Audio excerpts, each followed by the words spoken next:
Ta-da!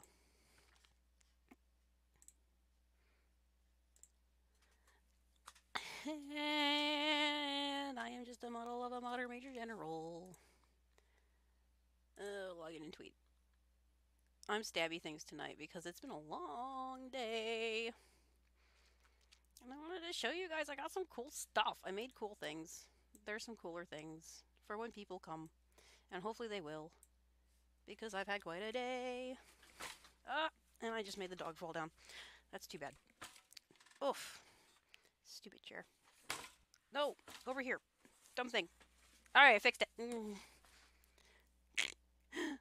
They break all the things. They literally break all the things. This is why I need a chair with like 4 legs on it instead. So, we're gonna do ship. Hello, ship. Hello, ship. We're gonna continue doing ship. Hello, little sheep. Look at you, little sheep. You are so cute, my little sheep. You are a cutie little sheep, and I am going to stab your face. 'Cause that's what we're gonna do. We're gonna stab your face. And you're gonna love it too. 'Cause we're gonna stab your face, and you're gonna stab the sheep in the face and the stuff. And it'll be all good. Look at the poor little cutie. Yes. This is the sheep that's being modeled after my sheep. My lamb I brought on stream last week. So next thing to do is I'm gonna have to make another ear. Because we need to fix the ear from last week that I lost. Hey, Bunch of Needle, how have you been? Oh my goodness, I made things excitable. Look, I made exciting things. I hope they work. I think it's this. It should work. Look, I made a thing. I have a raid defense. It's so many Carls. It'll stop in a minute and I'll get back to doing ears. There they go. All the chickens. I know, I was screwing around with stuff for about an hour earlier today just because I needed to. But yeah, no, I was saying, I do my ears very similar to how you were doing yours, where you just kind of make the flat felt, because I think it's easier because you can customize it more, and then I guess you can see maybe better on the top camera, but I pull my stuff up on each side and then I tuck them in, and that's how I do my shaping. But oh goodness, how have you been? How have you been? It is Taco Tuesday. Right now, husband is downstairs making the tacos, so I will disappear for like a minute and a half and wrap myself a soft taco and run back up here. But and then it'll get cold before I get to eat it. Yay. Because that's how moms work. But I needed to stab things today. I just did.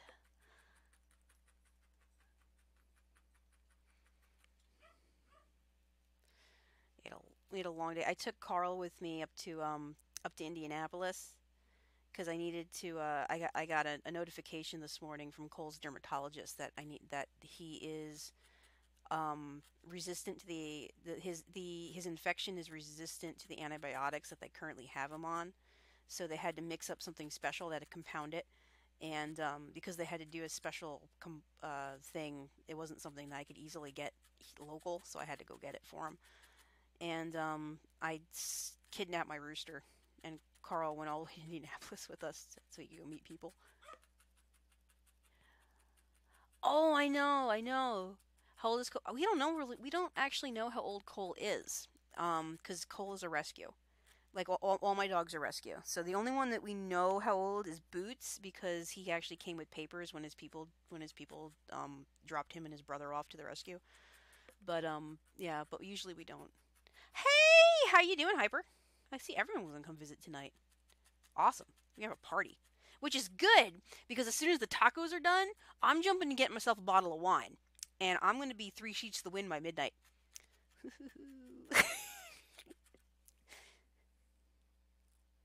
Well, good. Well, I guess that's good. I mean, some nights it's good to be slow at work because sometimes you need to be slow at work. I'm supposed to be doing homework, but at this point, I'm just like, forget it. I'm just gonna have to rush and do all my Cisco stuff tomorrow because we had We had no power. Well, you knew, Hyper knew about the no talk, no the no tacos. Knew about the no power, from last night because that's when stupidity began. And so I just hung out on my cell phone on her stream for a bit, and we just passed out, went to bed, and yeah, we did a like I said, I basically streamed all day via cell phone from the chickens account. It was funny. Oh yeah, Bench is amazing felter. Totally amazing. Actually, you know what? Hyper, I should actually have shout outs now. So you should be able to do exclamation point SO and then you should be able to shout out Bench and Needle if you want to test that. Because I was trying to get my stream element stuff behaving before I got on tonight. So hopefully. No, we don't have a fire yet, but it's okay. It wasn't that it wasn't too cold. It was in the 40s last night. So it was warm enough inside the house when you consider that we're like dog piled on top of by all the animals. So by the time you add the body heat of 3 cats and 3 dogs, it's not that bad. Especially Bernie, who likes to sleep like on top of you, on top of you. You just don't want to behave, do you, ear? Oh, perfect. It does work.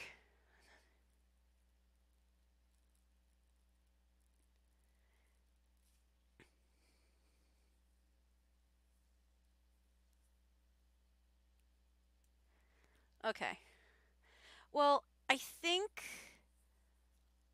you normally do. I'll play around with it to see if there's a way around it because I know that I wasn't the first person that had that issue. So I'll mess with it more and make it work better. There we go. She's being modest. I know she wants to say she's a felter in training, but I think in some ways she's better than I am. She's very, very. Actually, no. To be honest, Hyper, I'm watching Bench's stream, and she kind of reminds me how you are. She's really, really detail oriented.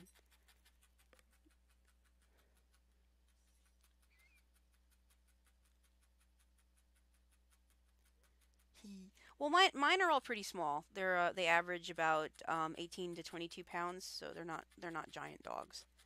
But yeah, they're little heat generators. All right, are we doing is all a naughty doing the St. Jude's thing? I should probably. Thing is, this month is kind of confused. I said I'd do the autism thing, but I hadn't seen a lot of updates, so I wasn't sure exactly where we were at with it.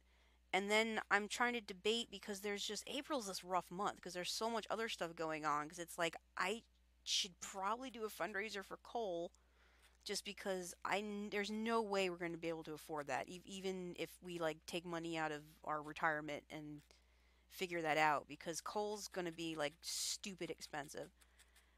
Just like so as part of it is we have to run to the city to go to the specialist because there's nothing near us. So that's always like a 3 hour drive round trip for me, and my truck's not exactly efficient. And then I think the last estimate we got was if they have to do absolutely everything, we're looking at like 10K, and that's a lot of money for an old dog. But we don't really know exactly how old he is because he might not be as old as he seems. It's just that he's had it so rough for such a long time. And then I'm getting a little nervous about Boots because I know I think on all of our dogs are special needs, like all of them. So I need to figure this out.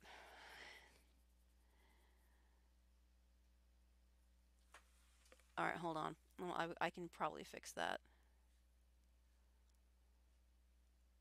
Let's see. This does not need to be open. This does not need to be open. This does not need to be open. And I can supplement if I can find my plug. There, I got it. All right, and then if I do this, I can supplement my bandwidth. Hold on, I'm gonna. This is gonna get a lot better in just a second. But I have to do this. and hotspot and tether. Okay.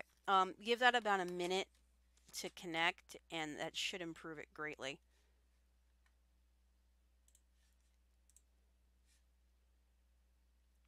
Okay, I will look into how that works because I'd like to be able to jump in. Okay, next step for Cole. Next step for Cole is patch test because they just. Okay, I'll be down in a moment, honey. So next step for Cole is patch testing, and the patch testing was 900, I think was the quote on the patch tests. So they've determined that the last thing that we did is we went ahead and it was 300, I think, or close to 300 to run the uh the sample, the ear, to see if what the bacteria was resistant to. And then the next step is the patch test. And what the patch test will determine is what environmental factor he's actually allergic to. Because we know he has some issues with the fleas, and so that's something that we have to deal with flea medication, but at least we found one that seems to work on our fleas here. And then the environmental test will determine what he's allergic to so we can figure out what the next best course of action is going to be for him, um, for that issue, because then we have to figure out what shots or what medication he needs to go on to counteract the overreaction that he's getting. So like a steroid or antihistamine or whatever is going to be best for him. Um, and then let's see. No, go away. I don't need you right now. You're just taking up bandwidth. Oh, I should probably close Discord. Anything that I don't need needs to go away.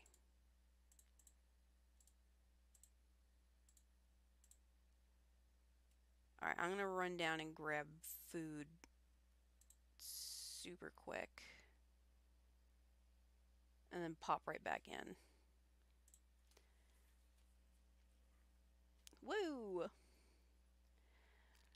Alright, so bench. I went through it with my previous. She had lymphoma and another type of cancer, and we lived about an hour from University of Wisconsin Vet School at the time. And they treated the lymphoma, and she lived for another 4.5 years, which is a really good survival. That is really good. And they usually don't live that long. And she was lucky, but I think it was because she was secretly an old soul that wasn't ready to go. Oh yeah, they get that way. That's a biggin. Wee! Oh my goodness, it was adorable, but gigantic. Hey Fluffy, you had a giant emote. It was so cute.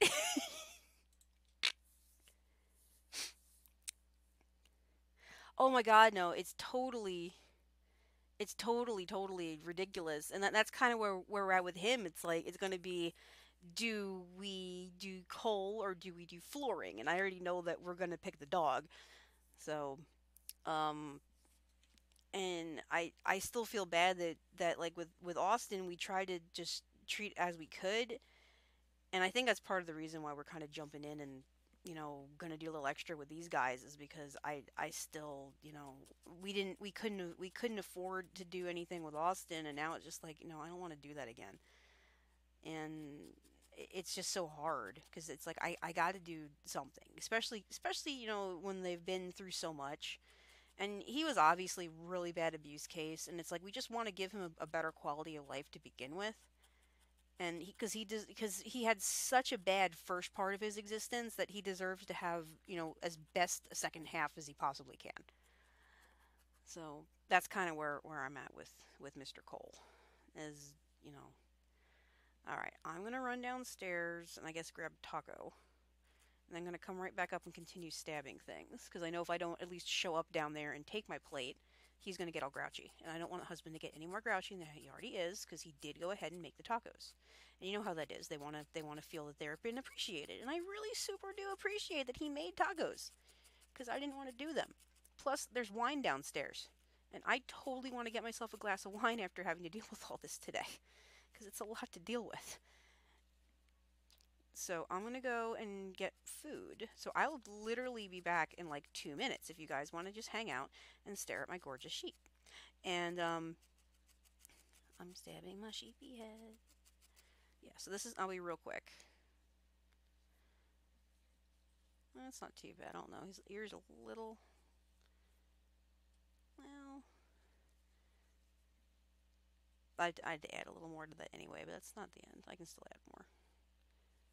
I kind of like the shape of his head, but I just have the sockets here, and I'm gonna be doing like, I'm actually gonna be doing this similar to how you were doing your globe eyes bench, because I really do like those, and that's kind of how the sheep are. So I'm just trying to get those pressed in, just so there's kind of like a spot where they're gonna go, and then I'm gonna build up around them, I think. Okay, I'm gonna run down and get food. Sheep is gonna stare at y'all for a minute.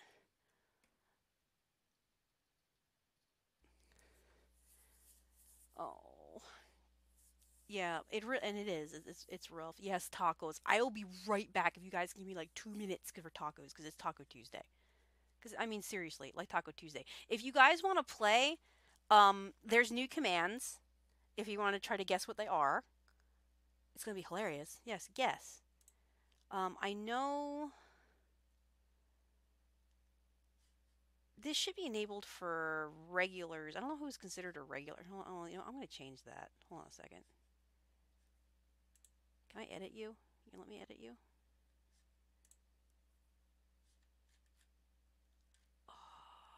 Where is it?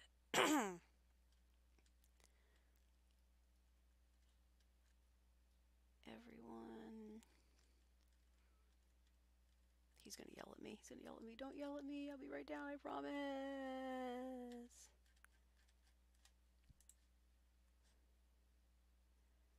Okay, so we added.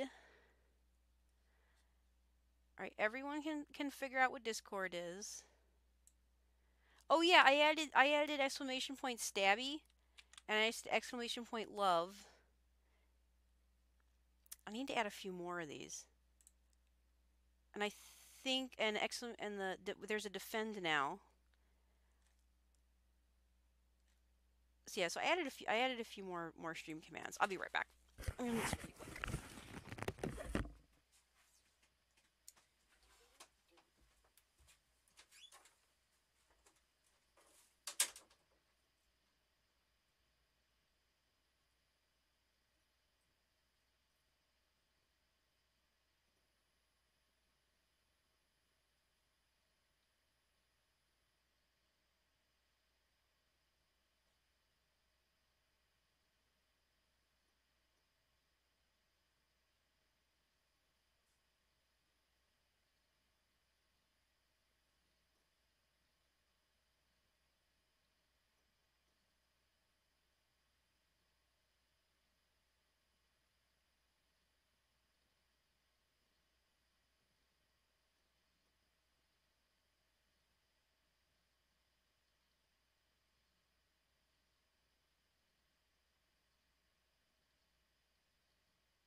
Tacos.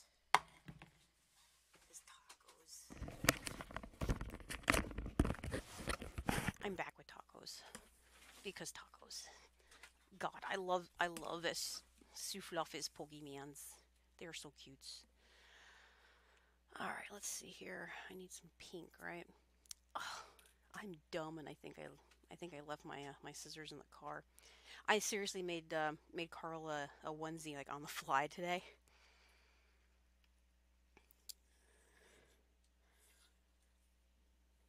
So yeah, so there's like an so I like built I like cut him out a onesie, and I had Poet Girl hand crochet him a leash like on her way up to Indianapolis. More fun on the way back.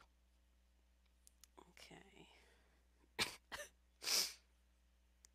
Yeah, but I know all about the Benadryls, man. It's like this current seasonal change has been like rough.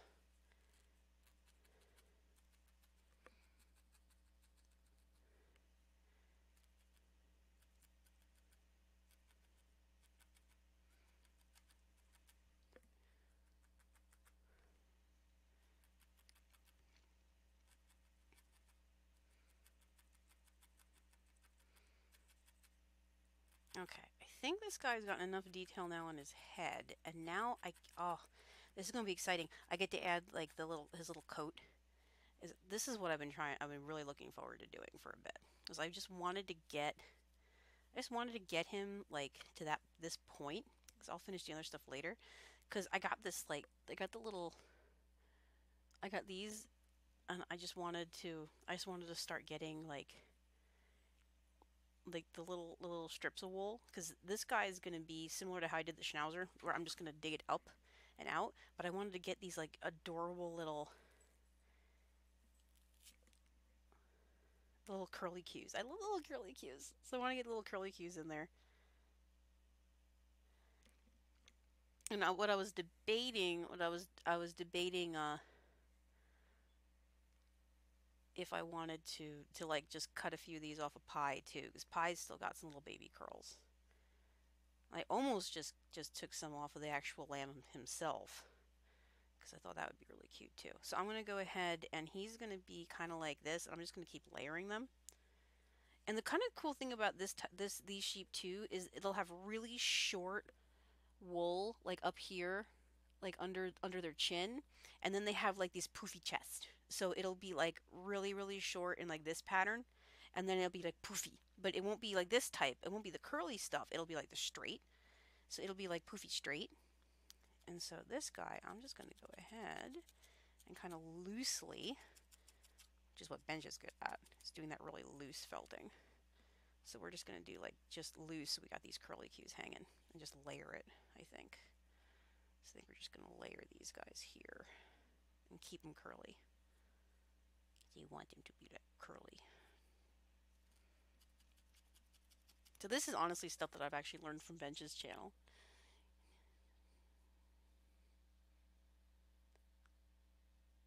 Oh yeah, yeah.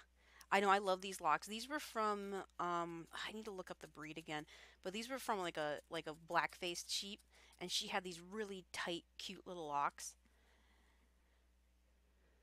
But I just thought that'd be really good for this because that's kind of how I think this lamb's body hair, body wool is going to turn out.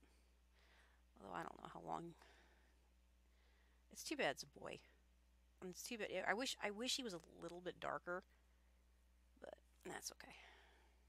But I want to do kind of like I want to do some fluffy on the bottom and then build on top. So I'm going to go ahead and just keep building like this and go all the way around.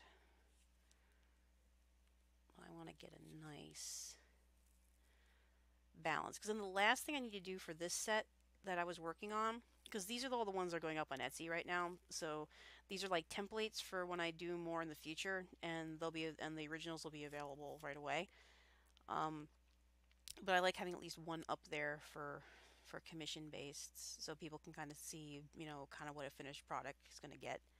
And it's kind of good that I'm streaming it because then I have a template to work off of too if I want to look back and double check how I did something in case I forget.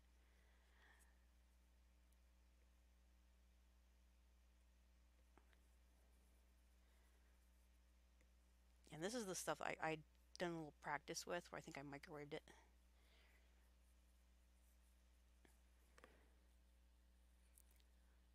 Oh yeah, yeah. I love doing the that kind of shared knowledge thing because there's stuff that we're all kind of discovering on our own, and then I don't like keeping big secrets because the way that I look at it is like, okay, look, I figured out that this works really well, and there's a degree of technique involved. So if someone else figures it out and I do it, I kind of customize it to what I need anyway. And I feel most people do that too. And then because we're all at different, levels, that nothing's going to look like exactly the same. And it's just because we're all different with our, how we do stuff. So I have no problem sharing, hey, this worked for me, what worked for you, and I think that's how it should be.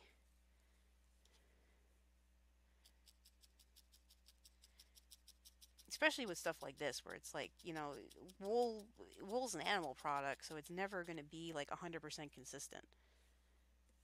So I mean, like I'm lucky I get like a couple of these little locks, and then, like we're going on in here, and obviously like, we can see that not all this is even behaving the same. So like, yeah, one batch of wool to the next, they're not always going to be even identical.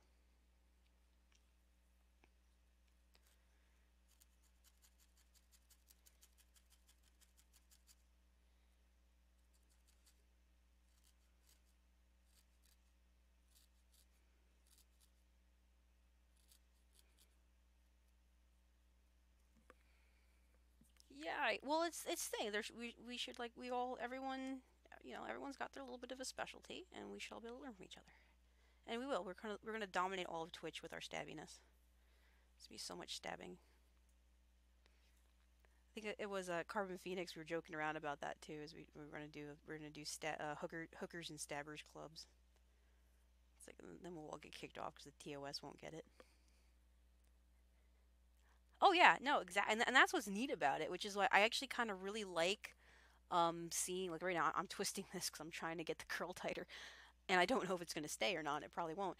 Um, but yeah, that's why I love seeing, like, which I still want to do the felt along. It's just that so many things came at me so fast the last month and a half. I just wasn't expecting. That kind of threw me for a loop. Although what might end up happening is maybe we'll just do it during Hackers on the Farm, because I found, oh, and that was kind of neat too. Our local hackerspace is doing needle felting. Like, seriously, I was looking over Blooming Labs, and one of the classes they're doing is a 2-hour class on needle felting coming up. I want to say end of April in Bloomington, where they're actually doing needle felting, and I'm like, oh my god, that's so cool! And I think they're charging like $20 for the class, and I'm like, I just kind of want to, go and throw a bag of wool at them and be like, here, have fun. But I don't know, I might go and pay for it just to help support the group. And I'm like, yeah, that's really cool that they're actually doing a class at the hackerspace. Need more needle filters. Need more people. I know Minnie was talking today about sometimes she'll get people, they a little trolley, and they'll be like, look, grandma's knitting. And it's like, no, there's young people that do this too. It's like, it's not just the old folks.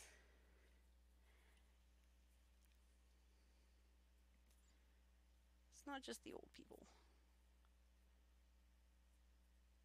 And even then, you don't be making fun of grandma. Grandma knows some really cool stuff. Heck, I've seen grandma gaming.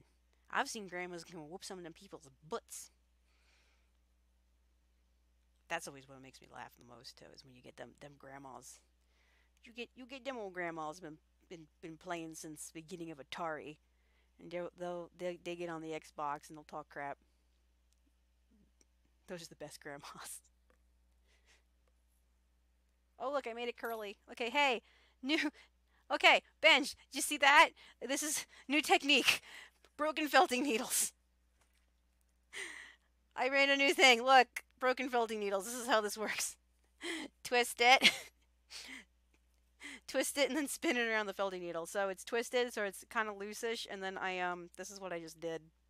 I literally just wrapped it really tight around the felting needle. Look.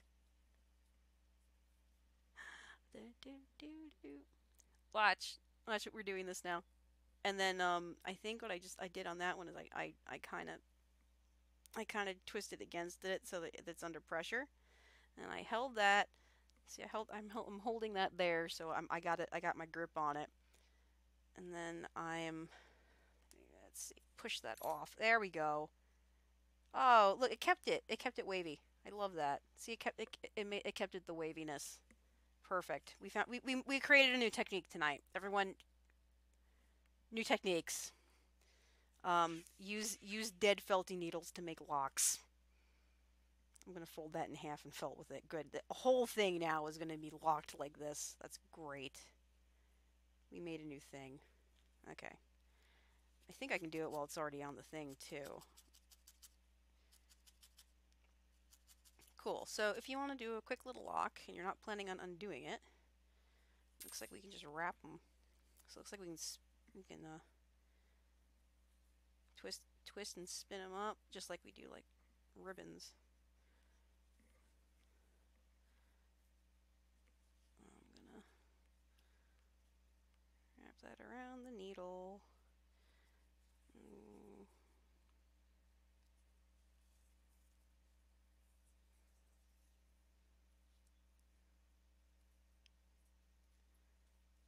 And pull it off. Alright, it's good. That gave it a little bit of a curly Q. Okay. And I just need to lock it back in there. It's actually, I think I did pull it out, but that's okay. I'm just going to lock that back in where it needs to go. Okay. Figured out a new thing.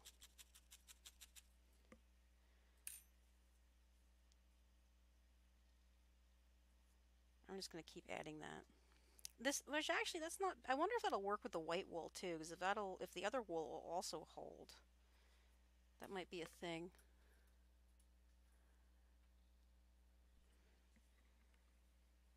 I'm just making stuff up as I go.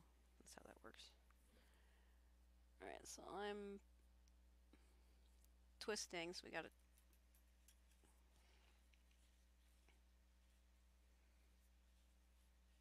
hold that bit down there.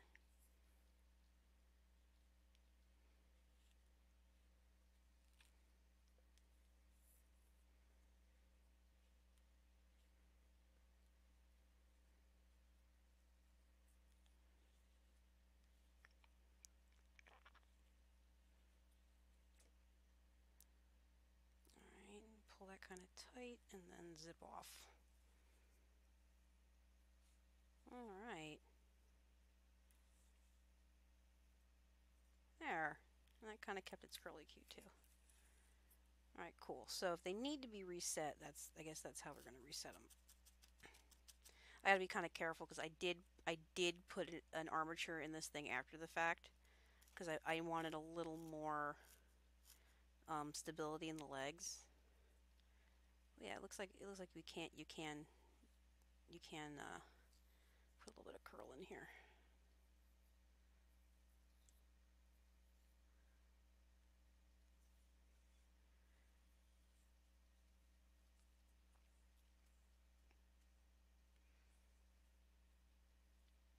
Okay. I'm going to add to those locks. And I probably should have started this a little bit further down. Like I said, a lot of these are experimental, so.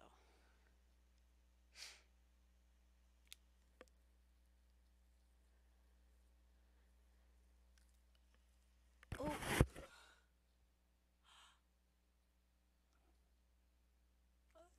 Either sneeze or don't sneeze. Don't do this. I think it worked better around the needle.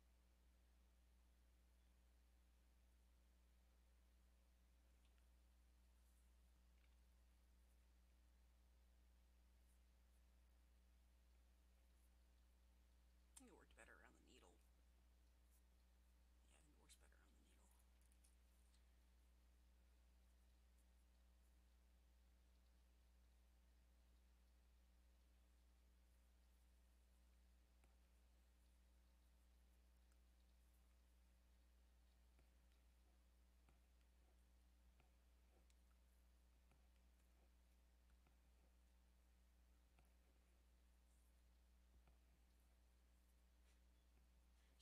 It only works if you make the noises like Bob Ross.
this little guy. Well, I don't know. You guys have seen pictures of Brock. I know, Benj. You've seen pictures of Brock because you just did him as a little adorable sheep head. But yeah, he's got spots, so he's a spotty sheep. I do kind of want to try. This is Brock's wool. As I was telling you, it's like shimmers. It's gorgeous. I need to send some of this to you. Oh. Anyway, like I said, it's shimmers. It's gorgeous. I want to send you some. I really do, just because it's like insanely soft. But that's the Icelandic undercoat. Um, and it's that like beautiful white. So I said I have too many white sheep. I love my white sheep, but I have more than enough white wool. But it's such a low grease. I don't know if it's gonna hold or not. This other wool here was a little bit higher grease. So let's see how Brock's wool does with making it back into like locks.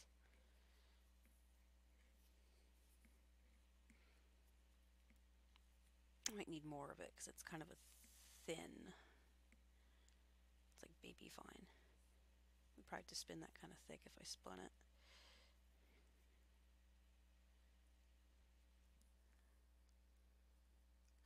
Oh, cool! Well, that's actually yes. This guy. Cool. I'll get that out as soon as I can. But that's this one. Yeah, and he's a little. That was the little. It's a 6x6. And I can do other ones, and I think it's got a little bit of glow in the dark on it too. But it's also sparkly. Cool. I will get that out to you as soon as I can. If you want anything else, let me know. I will when I get it done and sent out to you. Probably send you some wool. At least I'll at least send.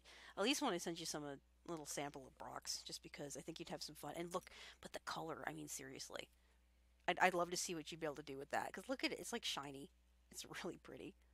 All right, I'm gonna send you some of Brock's wool along with that then, because I know that you'll do pretty things with it. But thank you very very much. Every little bit is totally helps.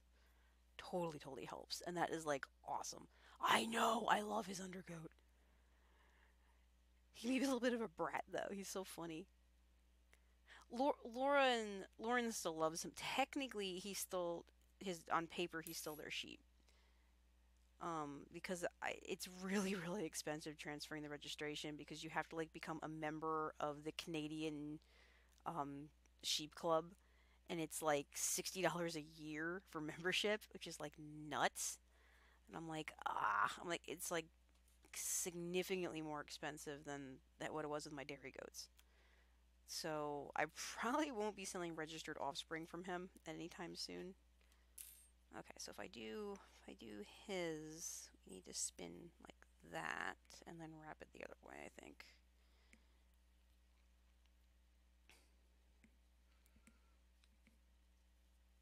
All right, kid's putting herself to bed, so she'll probably pop in a second. Just want to get this done. No, I'll get it out as soon as I can get it out. I got to go to Bloomington tomorrow at some point. Well, I can probably do it from Bedford. Yeah, Etsy's good because everything is all. Good night, sweetie. I love you too.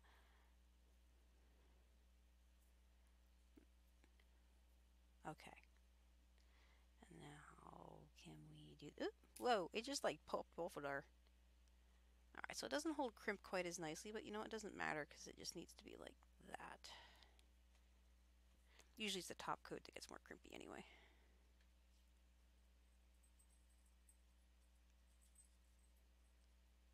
You know what it will work really well for? It'll work well for that mane. So we can probably just do it like a mane up front. That's what I'll do. So we'll keep the darker wool in the towards the back. Oh, but if I do it like this, actually. Okay, so trick to this one is after you do it, go like every third or fourth curl, and then just kind of knock it in and let it grip. And it looks like, so you see what that's doing? So if you give it just that little bit of curl and then just hit it really loose, it kind of gives it that very curly effect. So that might be the better way to do it with his. Okay. So we're still going to go ahead and spin. I'm going to spin the whole thing just because I want it to be like that extra curly.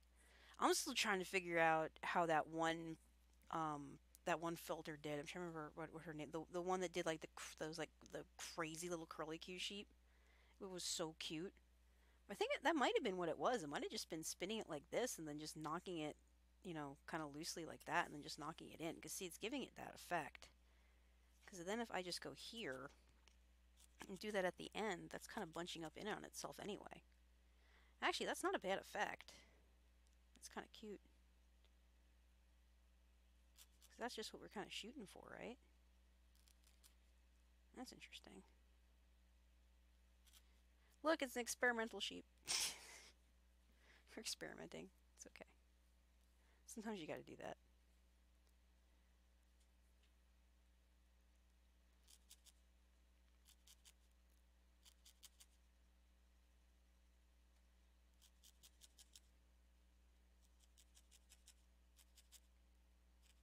Okay. That's interesting. You see, then it's just like these little.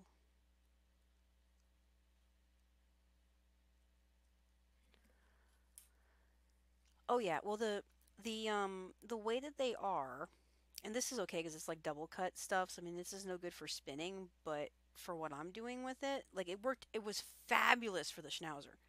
So when I did this guy, it was fabulous for it because the way that I did all of him was I started him like down here, and then I just went all the way up and around and just added layers. So I'm actually doing that. I'm going to do that again here because you know how they got their different coat types. So you can kind of see there's going to be darker here, but where this basically it's like a main's going to be is I'm going to start it down here and then layer it just like I did with the schnauzer.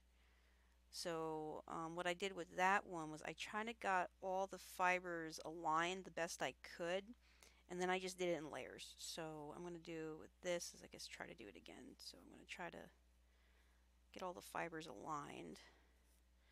So it'll probably be about, yeah, so this bunch is all kind of tucked in where it needs to be. And I'll start that like down here.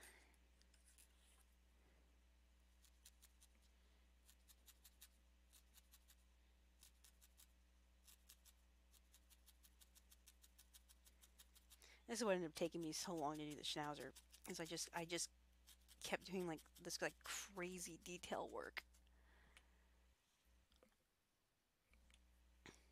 But it ended up coming out really cute, so I don't mind. And so that would be like first layer. Just want to make sure it's in there good and tight. And clean that up. And then I was going ahead and just making sure I had, like this is a little bit longer. I do love how shiny this is though. It's so pretty.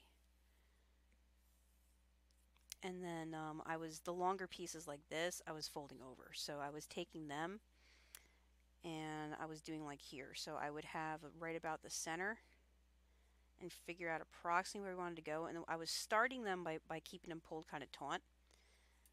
So I wanted the first bit like this, and then after I kind of got it going, then I'd loosen up so that they could dig in a little bit deeper.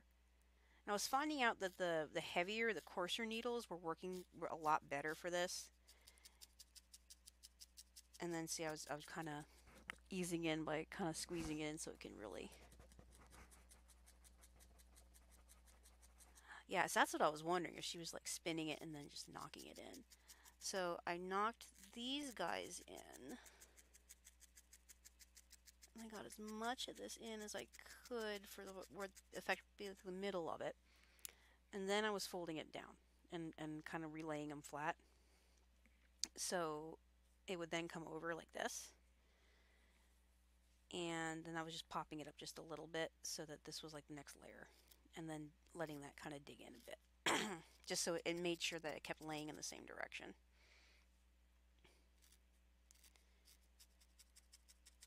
But like I said, experimenting is fun.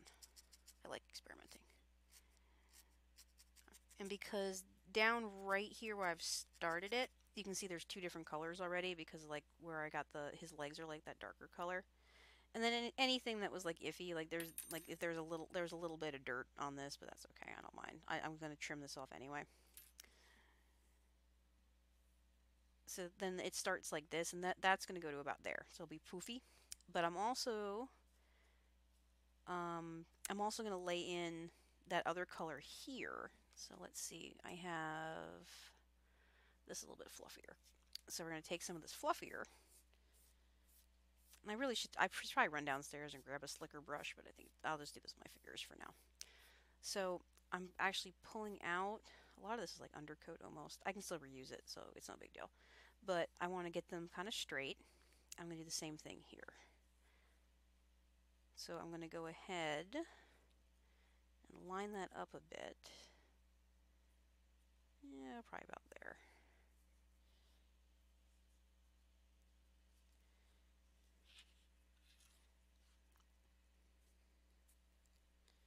All right, and just get that set.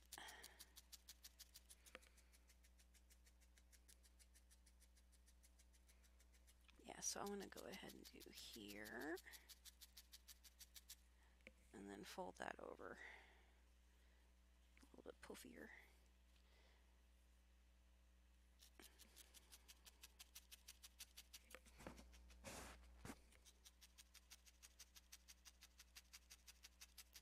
I should probably have a bite of taco before it gets much colder. Yeah, see, because then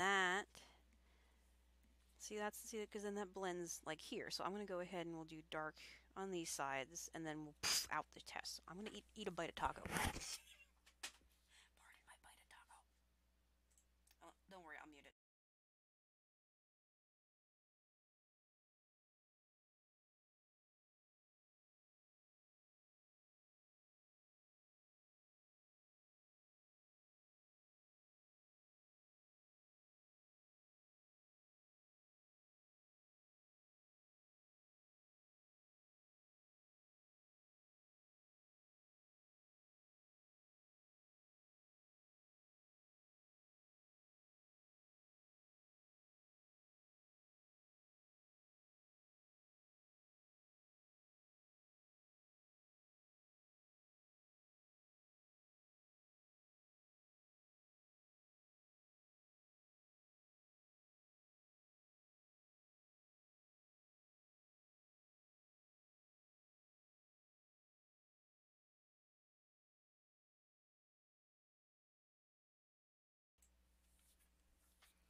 Okay, still taco.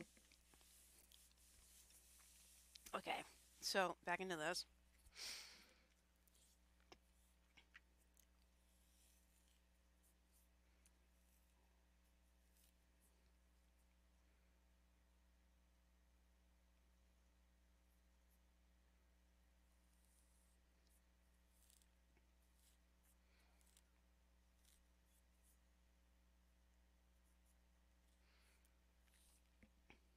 Yeah, I think this one where it's a little,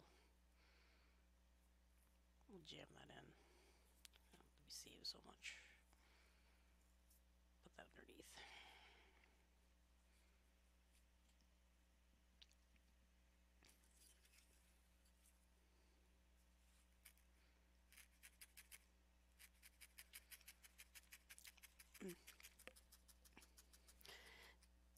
So, anyone have any plans for this weekend? I know I'm going down to Tennessee. So, I will be heading south. Hopefully, with our department chair and the president of our IT club to go audit B-Sides Nashville. Hoping that works out anyway.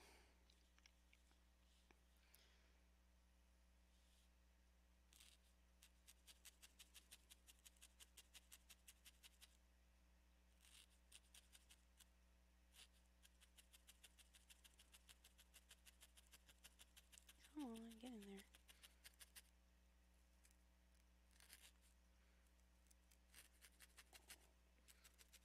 Okay, good. I'm gonna get that folded over. I think hubby was gonna follow, and well, I don't know. We'll see how many people fit in the truck. Now that we got the electricity, we think straight it away. Although currently I'm running my entire office off of one extension cord. attached to my bathroom. I basically told him, don't trip over this, don't turn my power out, because literally one trip over that cable and everything goes out. There will be no strim. The strim will go dead if someone trips on the extension cable in the bathroom. He did fix it, but he didn't fix it up in time for me to start streaming, so I compromised. I did things on my own.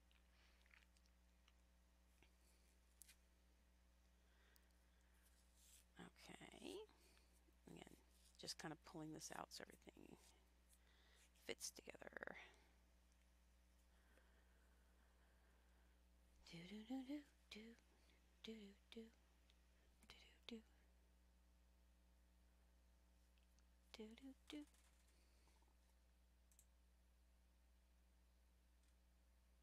Do do do do. Just kind of curious how this was on. Okay, we're almost 10 o'clock. The latest I'm gonna go is midnight. That's like my drop dead cutoff. I think usually Hyper starts around midnight ish, my time, somewhere between 11 and midnight. And I know she usually goes to like 2 a.m. Eastern, so depending on where I'm at, if she's hopping on tonight, we'll go raid Hyper's channel.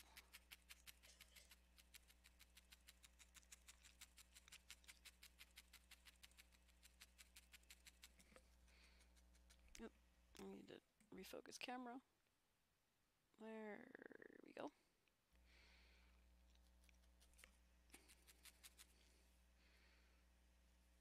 I like to plan things ahead, do a little planning. Planning is good. I like planning. Alright, cool. So, now that side's almost done for the woolly fluffy part. And then I'll get the rest of the white in. Because once we get that like mane done, then the rest of it's going to be like really tight curls. Because that's what the sheep really look like. I mean, they seriously do. They have like this literally, I mean, oh my god, the other like Minions lambs are like crazy. They got like this, like even her doe, her little ewe lamb is just like, she's got like these really super tight, adorable curls on like the rest of her body, but then she's got like this really poofy like mane like right under her chin, and it's, oh my god, so adorable. Yeah, we mix that. Oh, the poofiness. The poofy. That'll be kind of a tight little tummy. But yeah, so that's really what they look like. And then I'll trim this down here in like a V shape, because that's what it are. They're got like that. It's like a shield. It really is. It's like this poofy, and then it comes down to a point, and then it'll be shorter under here. They have like no hair where like their udder area is, and like almost no underneath their elbows. Like this is almost pink. Like I might need to change that up to some pink, make it like floofy pink. And then he's got a pink nose, and then I'll do the eyes last, just so I can get them where I want to put them. And they have these little super tight curls right up on the top, or like their crown. So they have super tight curls up here. Oh no, totally. Sleep is good though. I should probably get to sleep, not too late either. So we'll see what time and stuff's going. If you got to head out, head out. It's not being like, no, you can't leave. That would be stupid. Yeah, and plus I'm totally appreciative of Col. Oh man, and then you wanted to go. You want to see like hilarious. Actually, Bench. I'm glad you're here, because this is like we've come here. I got like this, and then I've done like the mushroom, and I need to send stuff out this week anyway.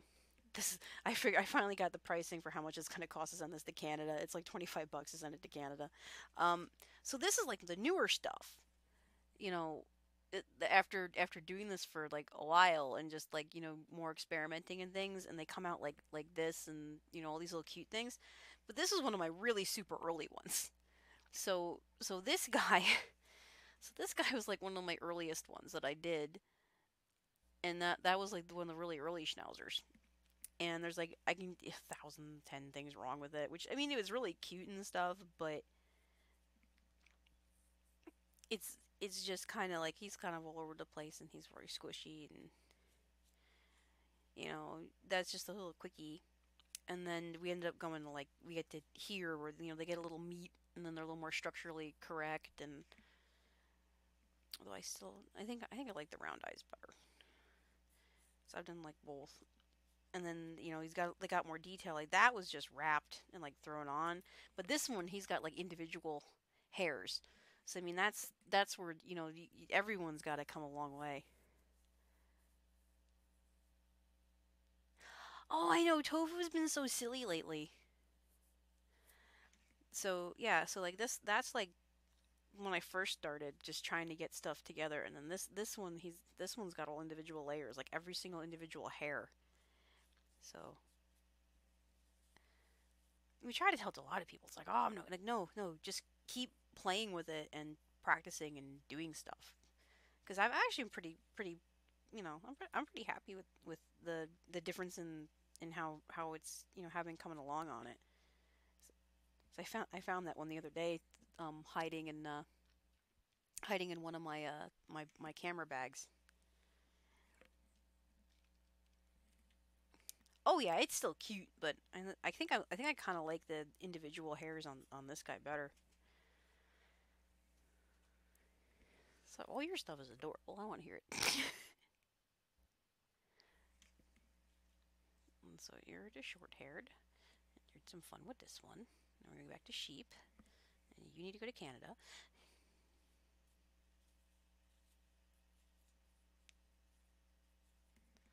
I think One Up will be happy though, because she'll. I'm just gonna be like surprise mushroom. I still got to do. I'm doing another tofu for Bunry. Um, and I need to finish my hedgehog. But I think before, well, no, I should just finish the hedgehog. But probably most likely before I finish the hedgehog, I was planning on doing. Well, I have the owl to do after this. Not like your gorgeous owls. Oh, I know. The early one was still cute, but I kind of like the improvements from the later one.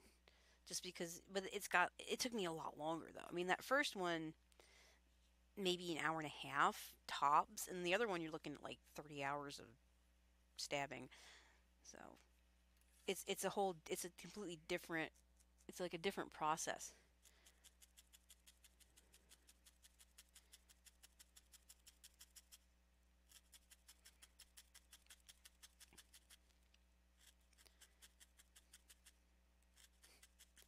But yeah, Bunry wanted a tofu because tofu got a tofu, so Bunry wanted a tofu.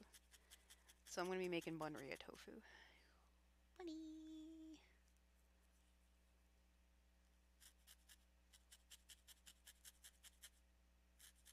I want to try doing your crazy feet. I think they're so cute. I love your feet. I love them so much. You're like the best feet.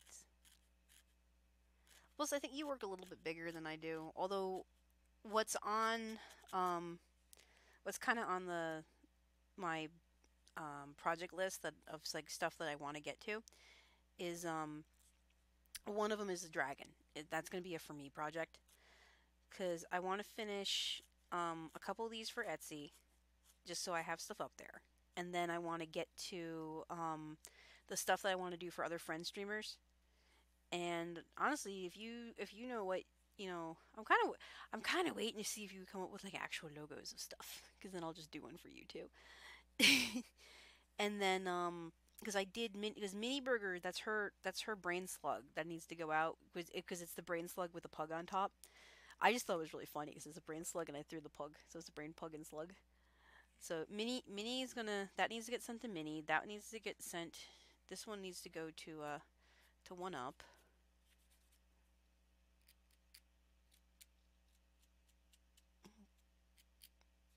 Yep, and that one goes to One Up. And then pugs on the Etsy. And then I'm doing a potato cat and a jellyfish and an octopus for the Texas crew, which is Fierce Kittens, Talk, and Nagi. And then the for me one, and there is one owl, but like I said, the owl that I got the base for is not gonna be like one of like the awesome bench and needle owls. It's gonna be like a really simplified owl. 'Cause this is this basic shape. It's gonna be just very simplified. I say that now, and I'm gonna end doing something. It's gonna be like stupid, crazy, and like overworked. 'Cause I'm a glutton for punishment. But yeah, I totally want to do a dragon. But I'm going to do the dragon with the base because I got my wire. That's what I'm looking forward to doing with this one. Is you see that? There's one of my spools of hot wire. So I'm going to be building an entire armature out of the out of this.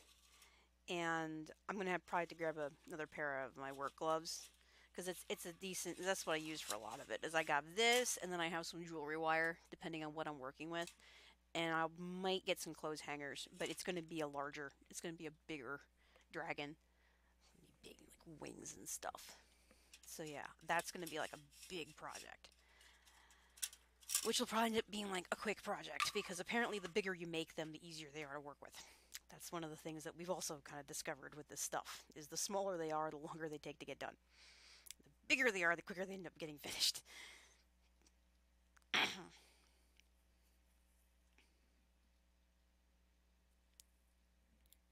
And here, I'm just twisting.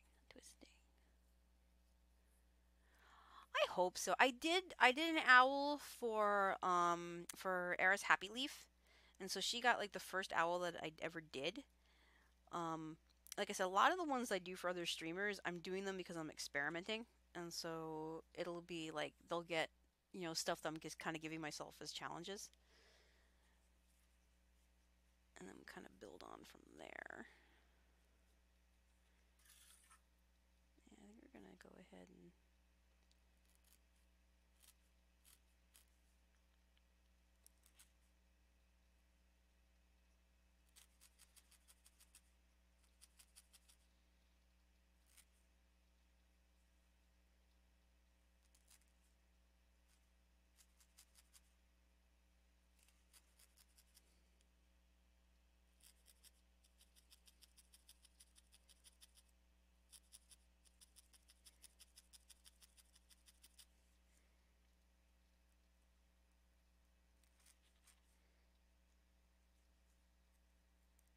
I don't know, I'm still trying to think if I really like that or not.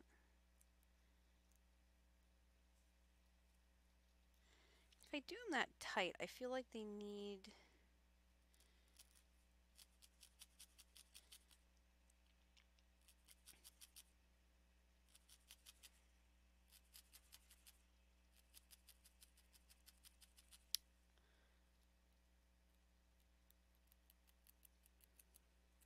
I don't know if they're poofy enough.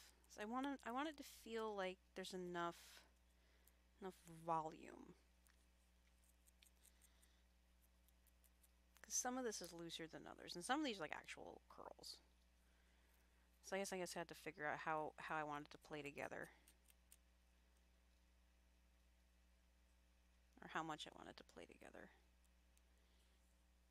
Oops, we put you back in. There we go. All right, so we'll probably get back to doing the chest. All right, so now we got enough of that done, and now I'm going to get back into doing that white to here. Yeah, I don't know how long. We'll see how long this stuff goes for. And also, a lot of the stuff I'm working with this, it's because it was like, I don't know. Pi and I had a long discussion tonight about the current condition his wool is in. Because I don't know how much, and I told him, I don't know how much of your wool is going to be salvageable, man, because you've managed to get a good, thick, thorough. He climbed into the hay rack. That was the problem. Is genius little sheep decided to climb his rear end inside of the hay rack, and because he climbed inside of the hay rack, he just ended up making this ginormous mess of his wool. So I don't know if any of it's going to be salvageable for the spring shearing. He might not be salvageable at all. At all. He might be something that's totally useless, and I'll have to make it into, like, mulch. I'll have to mulch all of his wool, because it won't be any good. Because Pi was very naughty. He was a bad Pi.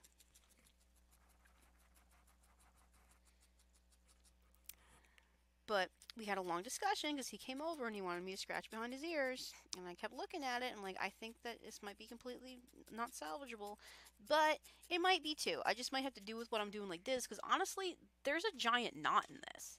I mean, if you actually saw what I'm working with, there's, like, right in this middle part, is where another genius decided it'd be a brilliant idea to walk into like those like briar cattails.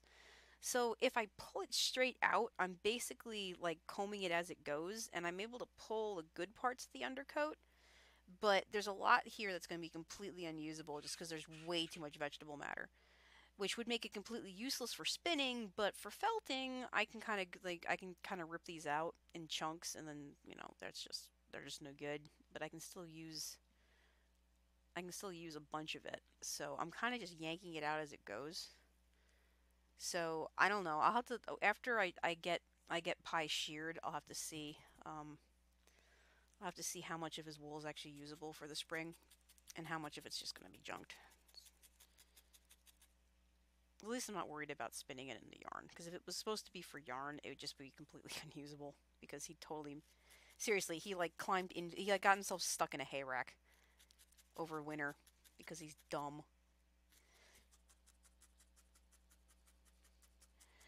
No, you can totally clean it after shearing it. It just takes a very long time. But it's like I would have to like hand pick out all of that.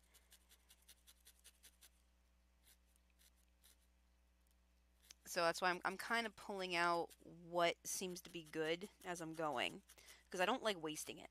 Especially this is Brock, so especially like Brock's, because it's look at it, shiny, it shimmers. You really can't even see it as good there. I'm gonna send you this when I send you the Cole's picture. I'm gonna send you something nicer. I have another bag down there that's got some cleaner stuff that was from a different cutting. I just don't like wasting anything if I can possibly avoid it. Especially when you see how much the stuff goes for in the store. It's like, ugh, I don't want to waste any wool. I will pick through it. Okay. Yes, big floofy.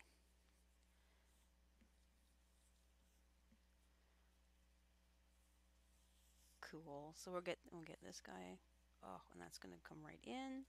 Let's just do a couple more layers of that. Yeah, see, I don't waste it. So if I do this, see, there.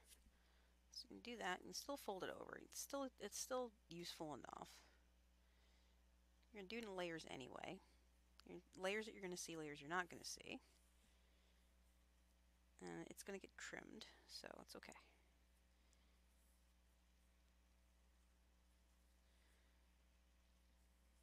So we just make sure that that goes on the bottom where it's going to blend in.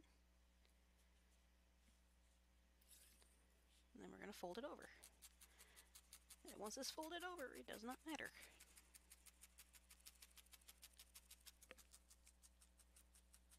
Oh yeah, which is like totally still useful for that 90. I mean, they're soft sculptures, so they don't, the cord, it's not a big deal. And that's what I do with a lot of it. Like Minions, her butt wool. So the wool I get from like her legs and her butt. Um, that's usually what I use for my inside anyway. Like I said, because there's no point in wasting material.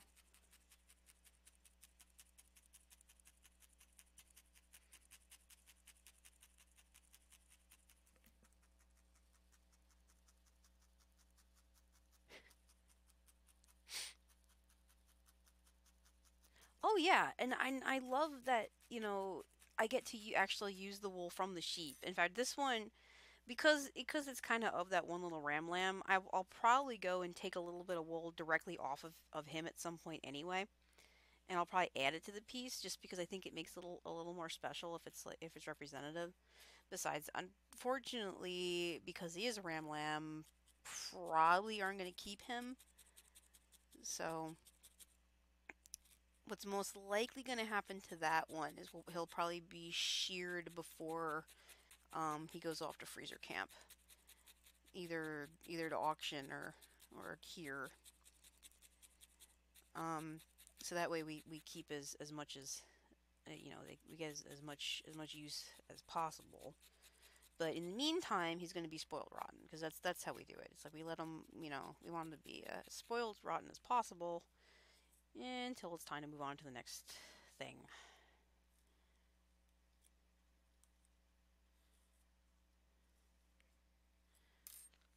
It's like, see, the Schnauzer did this too, where it's like, oh my god, that's like crazy, and it's like, I know it's crazy. It's like this giant fluff, but it's going to be trimmed anyway, so.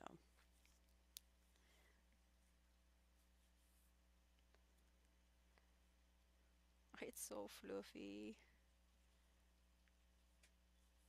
Yeah, I think I want to make these this stuff longer. So I think I might just use this to like build up underneath, and then just make them a bit longer. So I'm just gonna do this to like a V shape, and then I need to get more of the curly stuff mixed in over here, because now it should be getting shorter up here and start mixing in more with the curly.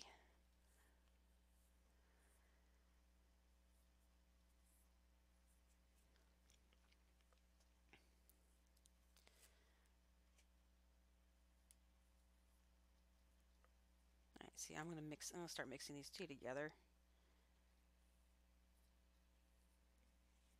especially up near here, because I want it to be blended like this.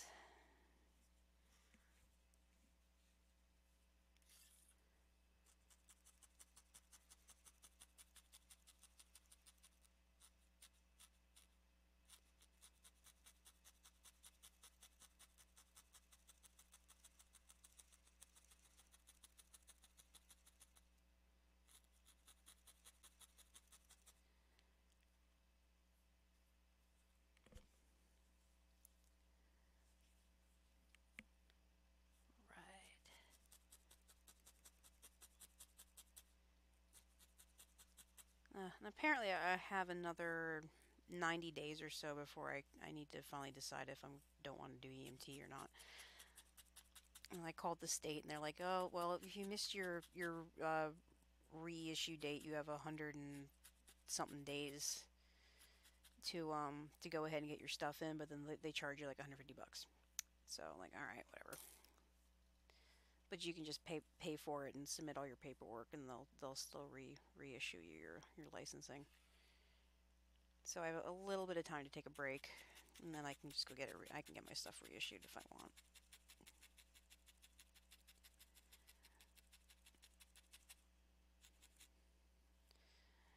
And I talked to people from my other fire department. And they said, no, I do have all the hours, and they'll just go sign off. So I just got to get the paperwork together. So I can still do my stuff. I really needed to take a break. There was just so much stuff going on. I just needed to think about it for a bit. But I'm not completely out, so that's on the plus.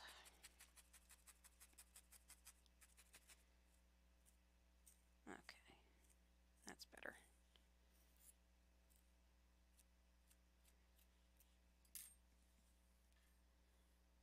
Yeah, I'm gonna mix again. Whoop! Don't run away. Get up there. Naughty Jeep. Don't be naughty. But you're running away like that. Don't do that. It's not nice. I still gotta trim you. You're gonna trip over your wool. Can't be running away like this. You'll fall on your face. It's no good.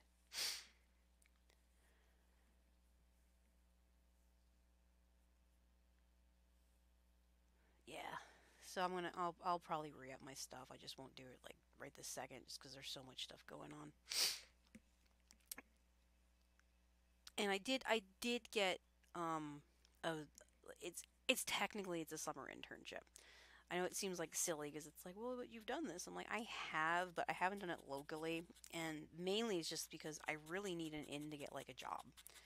And so I went ahead and took it. It's a tutorial video making thing. But this is one of those things where it's like, I know they're calling it a summer internship because they want an intern to do it, but when you actually like look at what it is, what they really need is me anyway.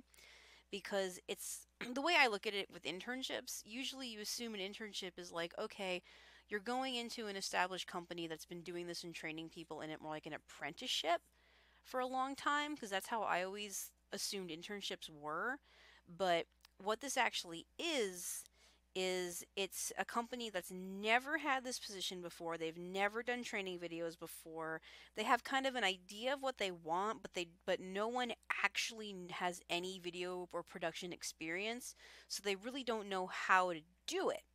Well, on the flip side, I have a ton of experience, knowing how to set this stuff up and doing video production, and I know what needs to be done, and I know what to do to get them in order. I just don't have the funding to do it. So I need to either set it up as a client, user thing so that, you know, I'm set up that way, or do it this way, which is basically, I know they're calling it an internship, but it's really not. It's really more of a short-term project. Um, and I'm kind of training them as much as they're training me, so it's more of a collaborative thing. But it's really not an apprenticeship because it's not like they're not teaching me anything new. Because it's because it's more of a collaboration. So I'm like, I don't care. I'm gonna run with it because if it turns into a permanent gig, I'm more than, whatever you guys got to call it to sell it to upper management, fine. Because at this point, I just need to get in somewhere. Plus, it's paid. I mean, it's probably not a lot, for what, this would actually pay elsewhere in the country. But number one, I'm in like the middle of Indiana, and honestly, I would just be happy if I can get enough, steady income that I can get Sally Mae off my back because I really just want to pay my student loans. I'm getting kind of that point where it's like I feel like I'm running away from a problem and that I don't want to be running away from. I do want to just pay them off and get it over with. Um, but because there's no easy work here, I'm going to have to start wherever I can. So, it doesn't officially start until June. Oh yeah. Oh, I always got a ton going on though. I try to balance it. I know like with Carl's streaming channel, what I want to do, and part of this is good for me to practice anyway if I'm going to be going back to video production, is I basically want to take the videos that I already have that I've been making for like forever and just give them a place to go live because Carl's mainly going to be like just like scheduled reruns of like farm documentaries and then maybe like some chill live streams. And we have a couple other projects that we wanted to do around the house anyway that is literally going to be me sticking a security camera in the chicken coop and playing the ASMR or whatever it is, the soft meditation music over top of sleeping chickens that if people just you know, want to chillax and stare at chickens sleeping until they pass out, that's totally okay with me. And Carl and his hens. Vegetable matter. Yeah, it's the only thing about having your own wool is it's totally my responsibility to pick out all the fluff. So there we go. I'd love to get Carters too, but that'll happen when it happens. Ugh. Oh, the weather! Yay, sniffles. Oh yeah. Hi, thank you, Fluffy, for the host. That is awesome. Really appreciate that. Yes, we do. I do all kinds of stuff. I like having a lot of stuff going on. I like learning new stuff, which is I guess it's something that we're trying to instill in the kidlet. Is she's got a very closed mindset, and that's unfortunate. Um, but that's come from like years of, you know, not not being taught to try new stuff, and I guess survival for the most part. Um, so now that she's with us, it's trying to get her to, try new things and not panic when she's given new things because she tends to default back to, well, I learned how to do this when I was 5, you know, and it's like, no, come on, you're really good at doing things, but you need to get out there and do it. So it's just getting her to do it. So, but I've always, and Matt's the same way. Simon Tech, my husband's the same way. We like to get in there and do stuff. So that's like when I had some downtime, and yeah, so now I'm mixing the wools together. So when I had like some downtime between jobs and things, and because it was really hard for me to get any work out here because my skill set is from Hollywood. It's different. So out in Hollywood, I can just get a job doing whatever. They'll take you and just kind of they'll let you learn on the fly. But out here, the kind of work I was doing, you have to have all your certs in. So I actually went back to school to get my certs for IT, which is also a good thing because it really works really well into this quote unquote internship, is because I ended up like they all love me. It's like, oh cool, so you know all the art part, but I'm also really familiar with the IT security end of things. And so the IT person who's kind of put over this project, she's like, okay, cool, we can talk at this level. And then the art people are like, oh, awesome, but you can also talk at this level and you understand what this is. So I don't know. I did a write up because they wanted to know what kind of computer I needed for Premiere. And I'm like, well, this is all the research that I've done cross referencing stuff. And I'm like, this is what the recommendation is for best build.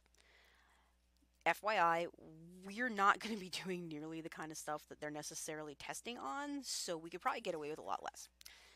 Um, but I go, this is the three best builds that I, because that's how POs work. Is you ask for top of the line, and then you keep your fingers crossed that you can get something that's going to be passable. That's the one thing I did learn. Is go ahead and give them your A list and see what they can work with. Because I did make my notes there too. It's like I know it says they want like what is it, the GTX or whatever it is, the 1080s, and I go, I have the 1060. I know they say do this or do the Quattro for the video card for Premiere, but I also go keep in mind, um, all that we really need is something that can handle what your camera, because they already picked out what camera they want to use. I'm like, all you really need is something that can do the playback at the resolution that the camera is going to be recording in.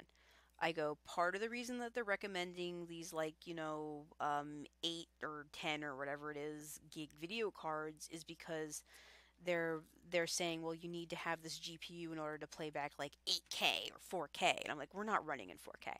I'm like, the camera that we picked out, we've decided that we're going to be doing 1080p in the H2 H dot 264 for whatever it is, the plugin. And I'm like, okay, every single one of the processors on the entire list can handle that. So we don't really need to worry about necessarily anything as far as playback. I go these, and like when we got to the other like the actual like motherboard processors like CPUs, I go, and I went and actually cross referenced and looked it up. I go, some of these, and I blocked them out. I go, this one is best if you're doing a lot of warp stabilization and stuff. I'm like, okay, keep this in mind. Pretty much everything that we've proposed doing is going to be on a tripod. So to be honest, we're probably not going to need this. So that's probably going to be beyond what we necessarily need. I go, but so what we really need to look at the most is we need to look at playback, for, checking and playback. And we need to look at the render export for output. Because I go, those are going to be our most important features. So I go, these are the cards, this is the best one, obviously. I think it was like a i9. It was funny because the i9 14 core was actually outperforming the 18 core just because of the way it was set up, which was interesting because I was looking at the benchmarks. I'm like, technically they said the recommendation is do the 14 core over the 18 core, and the 10 core was outperforming some other stuff. And then there was like the Threadripper Ryzen, which is hubby bought me a new motherboard. I'm going to be getting a Ryzen chipset in my computer, and there's a Threadripper, which is like a 16 core AMD. But I'm also going through and looking at this for stuff, and I'm like, okay, well, I already got the 1060. I know that when we upgrade this, it's going to be one of the Ryzen cards. The thing with Adobe products is Adobe products tend to be optimized better for Intel chipsets, which is one of the other things I was looking at, and I'm like, maybe we should take back the motherboard and rethink this, or I'll give him that motherboard, and we should rethink getting me like an i9. But you also look at like the price points and stuff. But that was just for Premiere, and a lot of the other notes they were having was, yes, for Premiere it's better, but for Adobe After Effects and for graphic, like other types of graphic and visual effects software, the AMDs are much more efficient. So I need to cross-reference what I'm actually going to be doing at home because I tend to do more visual effects at home. But but yeah, so we'll do that. And now you all know I will talk for an hour and a half on hardware specifics because I will totally geek out on insane things like that because that's me. In the meantime, there we go. There's a nice little curly Q. Let's see if we can get you to curly Q on this side too.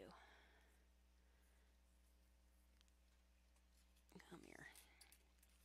I want to get a bunch of little curly Qs ready to go because I might just be sitting home tomorrow in between doing the Cisco labs and pulling my hair out. I'm on my last bit of Cisco labs. I need to do the last bit of Cisco labs, and I need to retake my Security Plus and suck it up and take my LPICs. And then I'm just going to get those certs, the IA certs, and do it.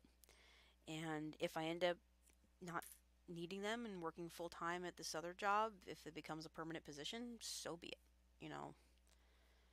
Whatever. That would just totally be my luck. I don't care though.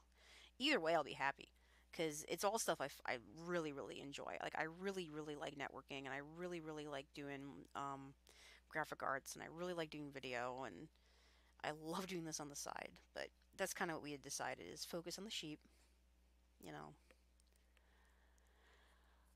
Focus on the sheeps, focus on the other stuff. And everything will kind of work out in the end. Alright, so you need... right here.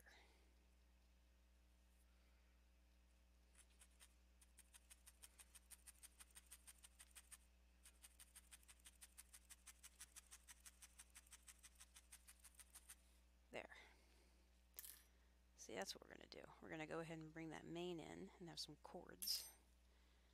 So on both sides, we're going to add some cords. Let me see if I can find some more brown. So I could probably, like, I wish I had a little more, like a...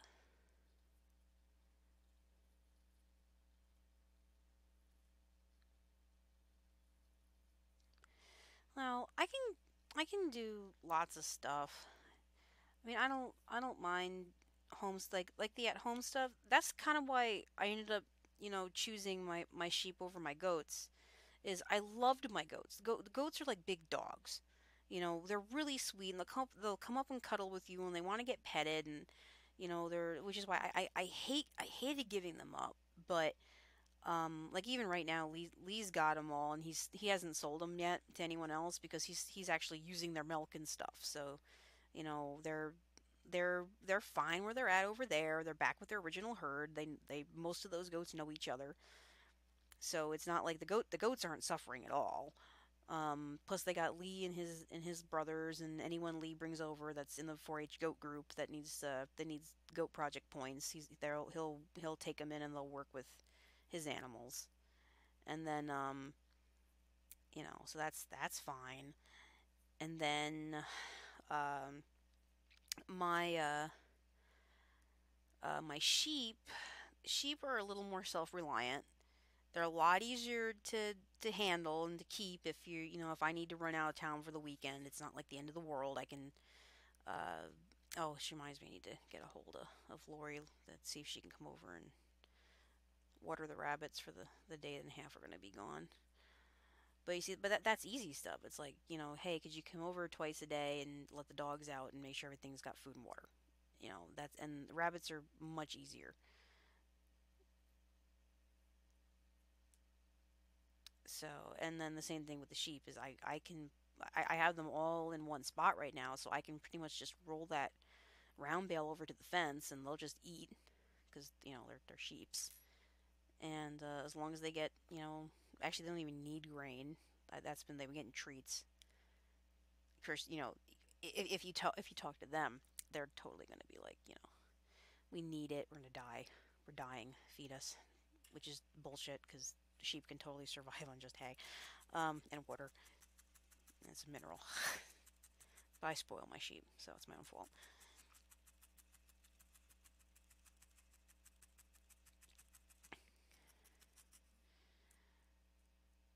So I'm gonna get my certs.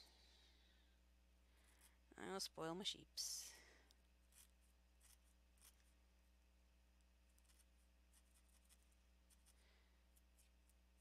Okay, so there, we got some little curly cues coming down here, and you just got a little more of this to do. Do I have any scissors up here? I don't think I do. I think I brought all my stuff downstairs.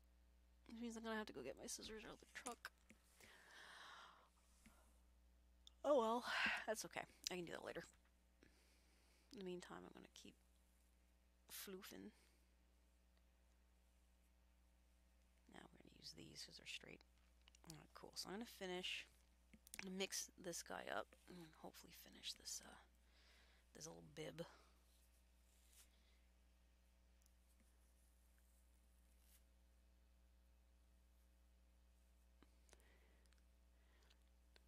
Ah, Kittens is on tonight. I guess she started late. I'm kind of keeping an eye on the time. I don't want to go too late tonight. I think I started what, like 9. I usually try to do at least 3 hours because I think that's a good time to be up. It's at least 3 hours.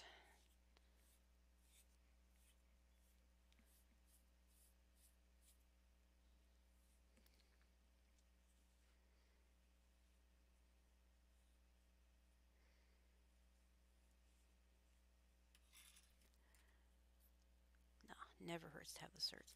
Certs are always good too. Plus, certs look good on the resume too. And a lot of that's just proving, yes, I'm a chick and I can do it. Because that's been a big push recently, especially in the IT field.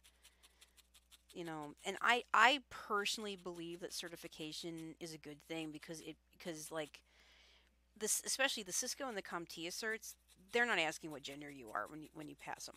They're you're going purely on your skill set because the computer doesn't know if you're a man or a woman. And that does kind of prove, yes, I did this. This is something that I accomplished. I got this. That's awesome. And so that's the nice thing about the certs is it's just like, look, I did this. This is what I did. I know we've had some, unfortunately, we've had some issues with the in IT recently, where there's been a lot of whining where it's like, oh, it's not fair because there's not enough, the whole gender thing. And I'm like, look, we're actually doing really good. I really do, and I have a huge push for this too, because my push tends to be, if you're whatever, I don't care, man, woman, whatever rainbow you want to be, that's awesome. If you want to do this, let me help you get into the field. Let me kind of point you in the right direction. This is what has worked for me. This is what I'm doing. These are the people that I know. Let me help you because I'm at this level. I know you're just starting out, so cool. It means that I'm past where you currently are. So let me teach you what I have learned, and then we'll go from there. And that's kind of been my push. What annoys me is when we get people that are like, "Well, I'm doing this, but I don't need the certs," or I'm not gonna get the certs because whatever silly reason. It's like, no, come on.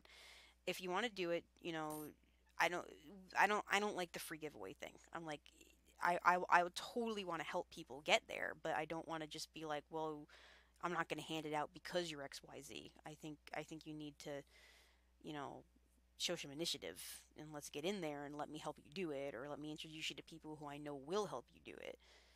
But I don't know, it's been weird lately. But right now, we're at approximately, I want to say it should be closer to 30% coming on to 2018, um, minorities and females in the field, as far as education goes, which is good, and we want to see more, of course. But um, most of the people that are really into it, that want to do it, want to see people that want to do it, not just get placed there so that they're a statistic. And what we've been seeing is a reflection of that. And I think it's been, at least like at the conventions and stuff, is we've been seeing about a 30% or more. And I'm like, but that's what we want. It's a slow climb, but it's people that want to actually do it and are interested in learning, and you know, not just a body count. So yeah, computers don't. And like I said, I don't want just a body count. I want people that want to learn it. Because we've run into a few issues recently where it's been people that are like literally like um hospitality directors hopping in, and then they're but the problem I'm having is I don't care if you're a hospitality director and you hop in and you want to be, in IT now, and you're making every effort to learn and you're going forward and doing whatever. The ones I'm having a problem with are the ones like, well, I was from this and now I'm doing this thing, but I feel like I'm being discriminated against and because, well, I don't want to take the cert because that's silly, or and this is actual things people have said, and it's just like, oh, I can't afford to take whatever cert because of XYZ reasons, but then the day later on their blog they're posting about how they're going to Disney World, and it's like, whoa, time out here. The cert only cost $150, and you're posting about your week-long stay in Disney Japan. I'm like, that doesn't make any sense. So, you know, especially when like you'll get other people reaching out and be like, "Hey, if you need assistance with this, I'd like to sponsor you to go to this class." Because I've had people do that for me, and it's like, look, here we go. Oh yeah, yeah, and that's very true because dev environment and and UX researcher, um, yeah, and there's not as many that want to be developers. So but that's my thing is if you want to do that, and I remember someone had tweeted that this morning too. I know Leslie, who's Hacks for Pancakes, who I love. Her and Miss Bats are awesome, and they've been doing a phenomenal job of encouraging and getting more younger women into stuff early.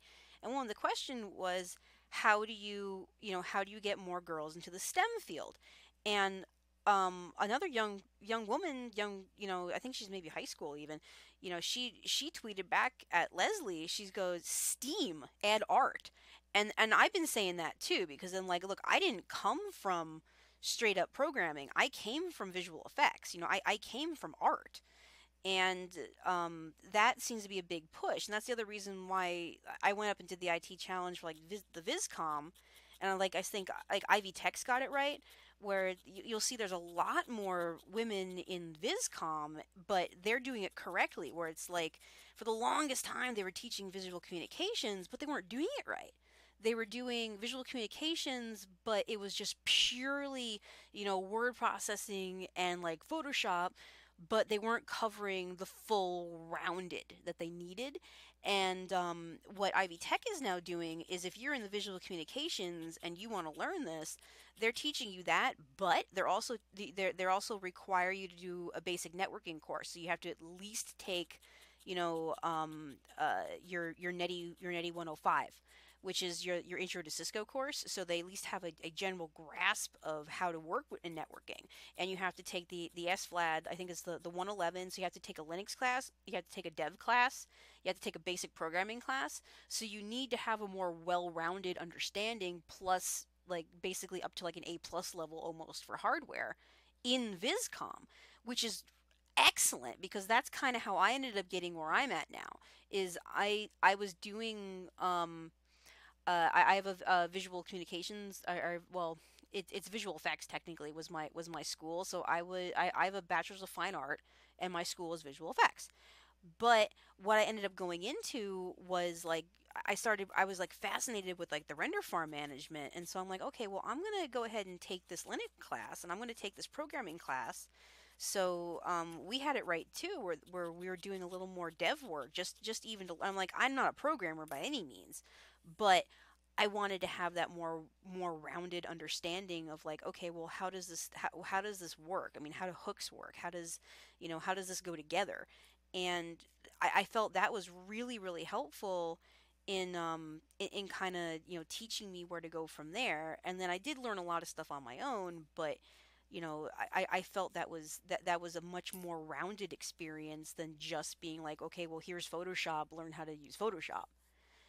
And I thought that was really important, which is why, like I said, if people want to get into stuff, you know, totally up for helping out, but also keep that in mind. It's like you need to be rounded, well rounded in how you want to do it, because then that's a gateway into the next thing. Because what I realized, that even after I finished my degree and went out to work, I went out to Hollywood and I worked for a while, but I never actually technically worked in my field, because what happened was I got out there, and what they actually needed was, they didn't need graphic designers, they didn't need visual effects people. They needed people to run the render farm. They needed people that knew how to do data stuff and networking stuff, and debug and troubleshoot. And it was always interesting what you'd see across the board at work, because I would have other people, and I still have other classmates and stuff that are working as artists, and they're doing really good. The ones that ended up being like TDs and stuff, but that was just it. They were TDs. They knew how to program. They knew how to use Linux. They knew how to do that. So Linux box or Windows. Oh yeah, and it was great. And I do a lot of that too. And I have no problem with cross platform. In fact, when I was in college even. And my husband's the Linux guru. He does he actually helped write one of the CompTIA Linux tests. Let's see. Oh, I'm doing LPIC, but the ones he worked on was the Linux Plus. So he worked on writing the Linux Plus last time they did a rewrite for it. And that was when he went to Chicago and CompTIA. They put him up for like a week and stuff, and they do that. But he's that's his specialty. And so when we were dating, and I'm like, okay, well that's cool. Well, I kind of want to learn some of that too. And so when I was in college, anytime I had the opportunity in a class to either use Linux or Windows, I would always go for Linux, because all the research that I had done out in the real world was, the studios use Linux primarily as their software, their OS of choice, because it's cheaper than buying that many Microsoft licenses. And majority of the software that we were using preferred to be preferred to function in Linux. And because it preferred to function in Linux, that was the OS that you needed to be comfortable in. And so that was always my philosophy. It's like, well, in the real world, what's actually used more? And I'm like, okay, well, according to all my research, let me learn this. And that's where that kind of came from, which was good, because I ended up working as a junior digital production admin at Digital Domain. And I made a lot of great connections there. My first night there was a martini night, and that was interesting.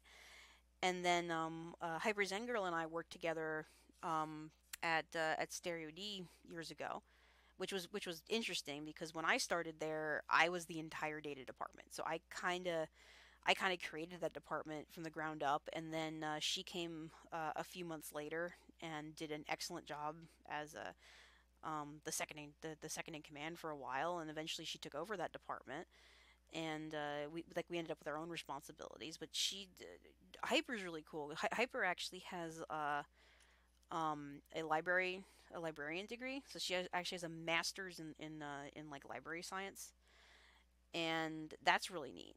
Although it's more like the traditional Dewey Decimal System stuff, she's also very, very proactive learning. So she taught herself coding, she taught herself a whole bunch of stuff. Like I remember she was taking like Python classes or whatever it was, or I think it was Python. It was either Perl or Python. She went and took classes and came back and just all kinds of really neat stuff.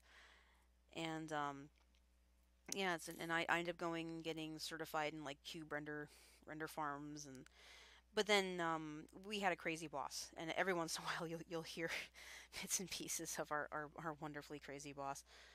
Uh, but what Brian would do, I had one night um, out at Stereo D, where literally it was probably, he probably said, like, "Hey, you want to stay up late? You want to come in a little bit later? We're going to be setting up a new server." And he literally threw an HP ProLiant at me, still in the box, and basically said, "Here you go. Here's the instructions. Rack it, load the OS, and install a spare on it," and then like left. Uh, and that's how I learned how to do all that, was trial by fire.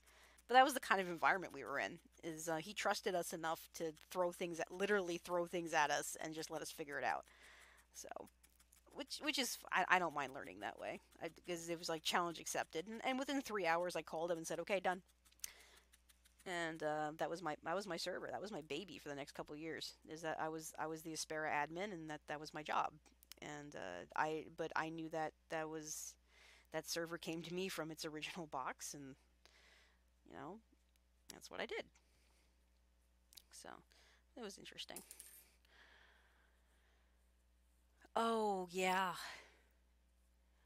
Well, yeah, that does drive me nuts too, because there are designers that have absolutely no clue. But that goes back to and actually it was interesting in kind of the interview walkthrough that we had. They introduced me to a couple of people, and one of the people they introduced me to, apparently he was originally worked for radio stations and sound design. And so when we were discussing like, okay, what are we going to need to do this bit of the shoot, he mentioned that he was familiar with that, and I go, "Oh, excellent! If you're familiar with that, I have a lot of respect, and I totally want to hear your opinion on how you want to do things."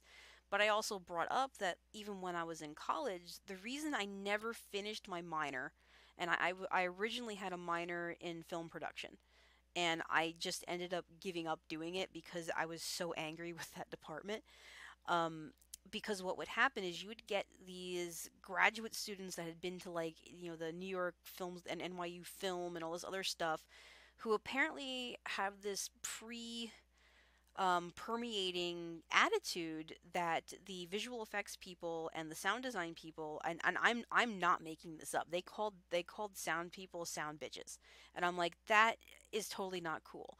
And with visual effects and with, I mean, seriously, you're in film to learn how to do shit correctly.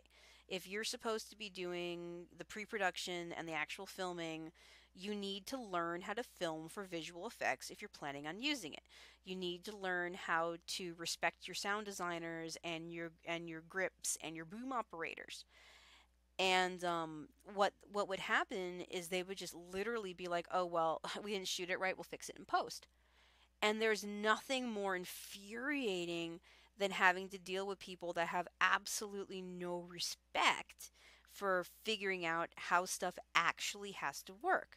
And I have gotten those stupid requests from people in like Photoshop and everything else where it's like, "Oh, yeah, well, can you take this and like flip it this way?" And I'm like, "This is not a 3D image." You know, if you're filming something like this, I can't see what's on this side. This side is not visible. You can see what's here in Photoshop in a flat image.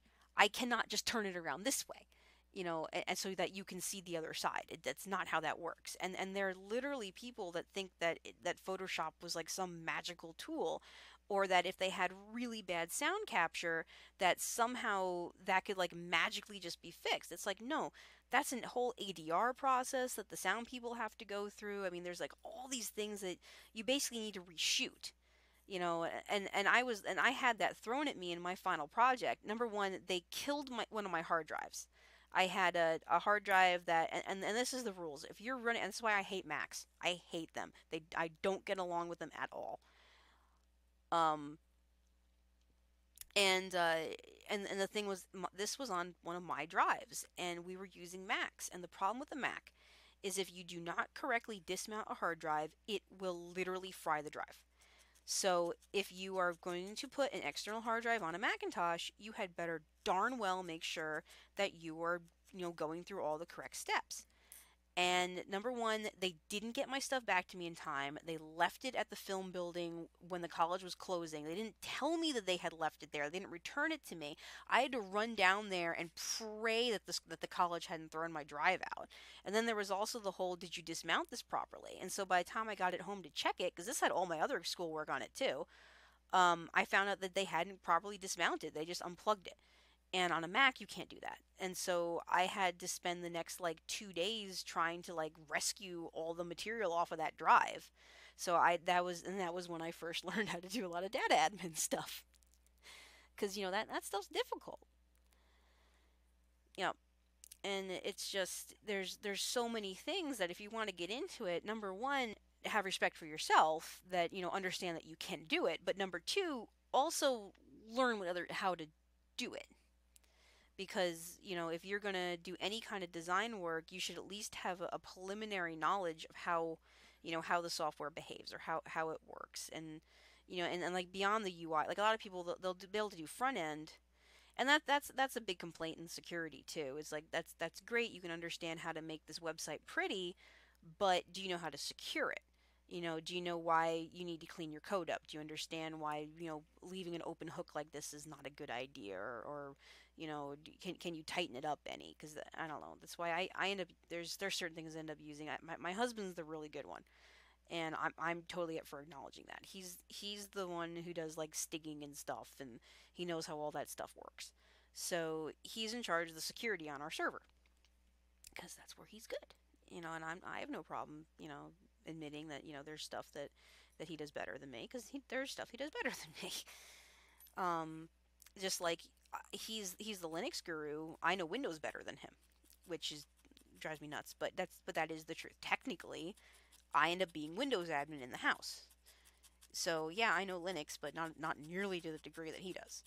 And I'm not afraid or ashamed to admit that, because that's what he does. You know, that's how he does that. Oh, you're the fluffy Jeep. Look at the fluffy Jeep. I'm gonna trim him up. I need to get more. Need a little bit. Well, once that's trimmed though.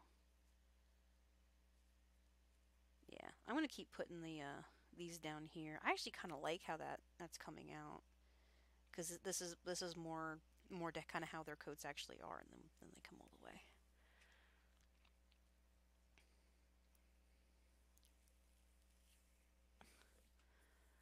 Yeah, totally not a Mac fan. I've had Macs burn me so hard. I can tell you so many horror stories of that wheel.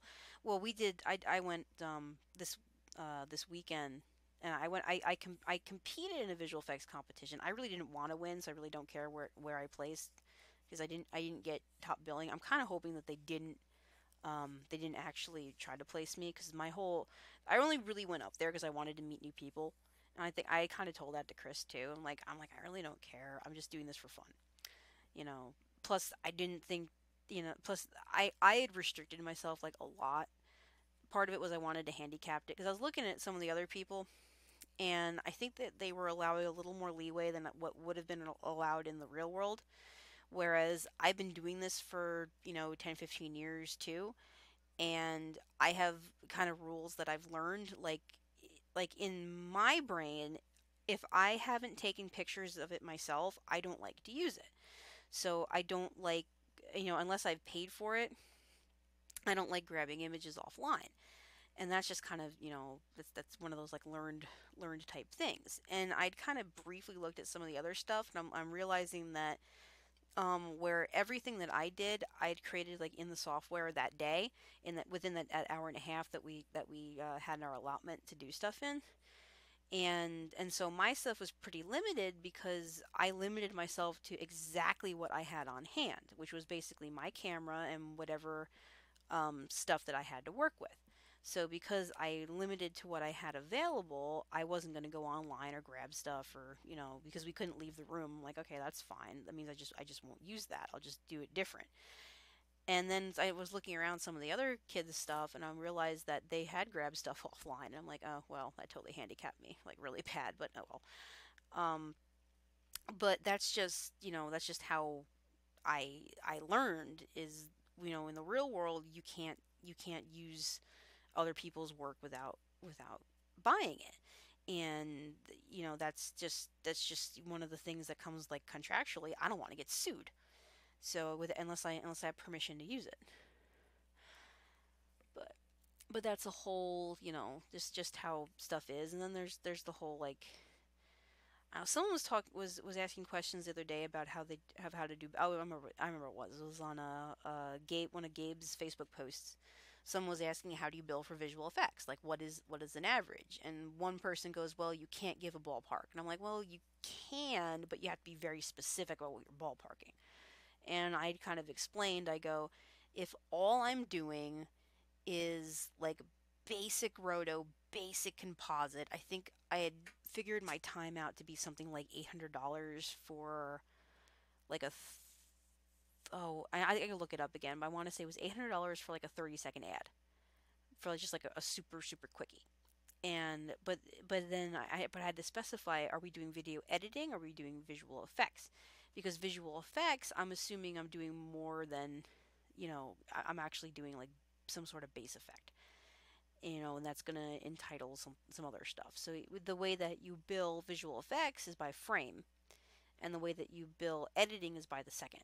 So, and plus there's all kinds of other things that go into that, and I had caveats saying that's if the person is supplying like all the footage, and you know it has paid for like all the stuff, and then you're just basically getting me for my time, versus some other stuff where it's like, I need to go out and hire a crew and get trucks and figure out all those other things. And I'm like, well, that's a a la carte type deal. So, but anyway, I'm getting off on a tangent again.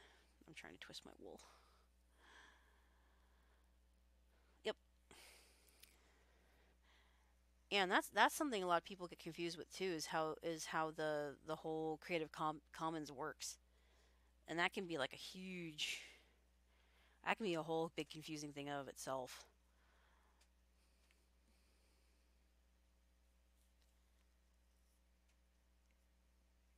Because then you got your different licenses. Yeah, you don't want to be curly like at all.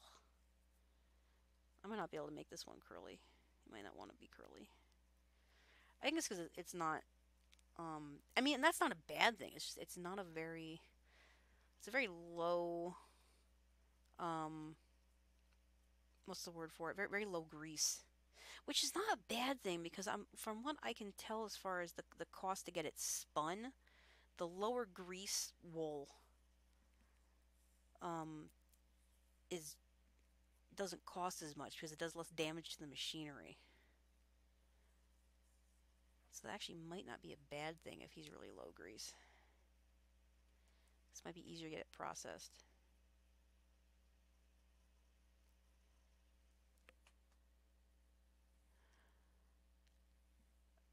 All right, so we're coming up on 11. I know you said that you wanted to head to bed at about then, so I'm not going to go too much later than this. So I'm going to probably look for someone to host because I think there's only two of us here. Oh man, yeah, no, and I was doing the pricing for the graphics. I had to explain that to people too. I'm like, because that's how I was figuring how much to charge for my logo designs. And what I ended up coming up with, because I did the math on it, I'm like, if you were to outright buy um, the graphics from like iStock Photo, like if you found something that you wanted to use as your logo, because they have different tiers, and if you want to flat out buy something with unlimited, use for like, total, 100% licensing, because I have different licensing tiers too for logo design. And usually how I explain it to people is like, if you're planning on hiring me to do like a t-shirt or a booklet or something that's going to be like a one-time use, and you're not planning on using this as a regular logo again, it's going to cost this much. But if you want me to design you a logo that you're planning on using permanently for your business and you want to have full transfer for rights usage, then it's going to cost you this much, because basically what I'm doing is I'm giving you all the original files and you're free to take that to anyone you want. And so that you're effectively you're buying it outright. And I've had to try to break that down to explain it, because um it can seem like really confusing, because it's like, well, why is it so expensive? I'm like, well, the reason it's more expensive is because what you're getting is different than just uh just a one-time use item. Because the one-time use item, you're going to use it as is written for print. But then if you want to come back, because it's like getting a flattened, like a rasterized piece of artwork, like everything all in one, versus like getting something that I'm giving you the Photoshop file to, that you can like get printed 100 times over and put on a billboard and use it for like forever, because that's totally transferable. So yeah, you've had to.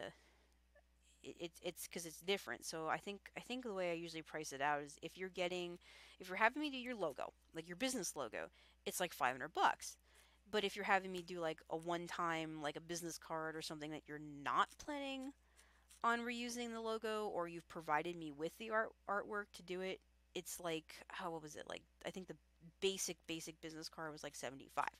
Because I kind of figure out, how long is it going to take me to do whatever. And to me, that just, it makes sense to do it that way. And of course, depending on who I'm working with and if it's a charity group or something, I will do discounts based on, certain needs or trades.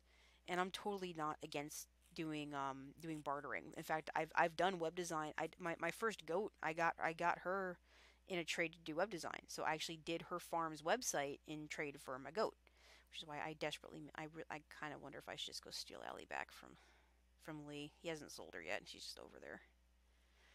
But the main problem was I was sick and I couldn't get her milked, and he's using her milk right now. I do kind of want her baby though. I kind of want Adriana.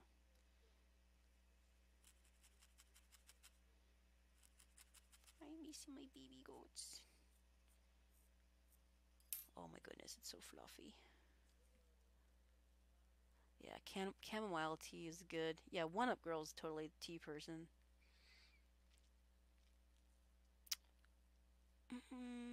I think I'm gonna go host kittens in a minute. I have like 4 minutes. I'll probably kick over and do her. Just giving you a heads up, because I don't know how far behind the stream is, and my clock says 10:56 right now. So at 11, I'm gonna go ahead and kick over and host Fierce Kittens, and then I may do, depending on what happens with Iron Geek's stream tomorrow, because on Wednesdays I'm the token female on Iron Geek's tech stream. We do that on his YouTube channel via Google Hangouts, and I'm kind of the mom. That's sort of what happens. I end up being mom because the boys tend to get stupid, a little rowdy. Except for Charles. I love Charles. Charles is the best. So Charles and I tend to try to keep some of the other guys in check.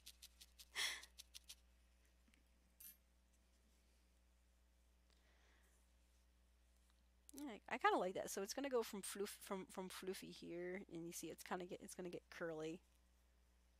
It's gonna be cute when it's done. I'm gonna add some more. I might just do white down the belly and then trim this off stream though, just to get a little bit caught up, because I got a lot of this stuff. I'll probably work on this a little bit more while I'm watching Kittens tonight. So I'll go host her, and I'll probably do a little more on this, then go back to these chords next time I felt, because I need to get caught up, because I was planning on having these done like 2 weeks ago, and that totally didn't happen. Oh yes, definitely tea before bed. I'm probably gonna be a glass of wine. That's probably what's gonna happen. I'm gonna probably host, run downstairs, grab a glass of wine, and then come back up here and watch Kittens and just kind of chill. I don't think she usually isn't gonna be on. Well, she's central. I think she's central until she'll probably be on like midnight our time, maybe. I should probably check to see where she's at too. At like 2 minutes. Oh yeah. All right. So I'm gonna go ahead and check real quick, because if not, I'll go over to Nagi. I can finish my tacos. Just give me just a second here. It's gonna slow the stream down. I mean, forewarning you anyway. I'm gonna kick the host off. Oh dear. Okay, so she's still actively sewing. Okay, I'm gonna go do that real quick. We're gonna host the kitty kitty. Alright, awesome talking with you. Totally be hanging out again, I hope. And I'll catch you next time that you are on.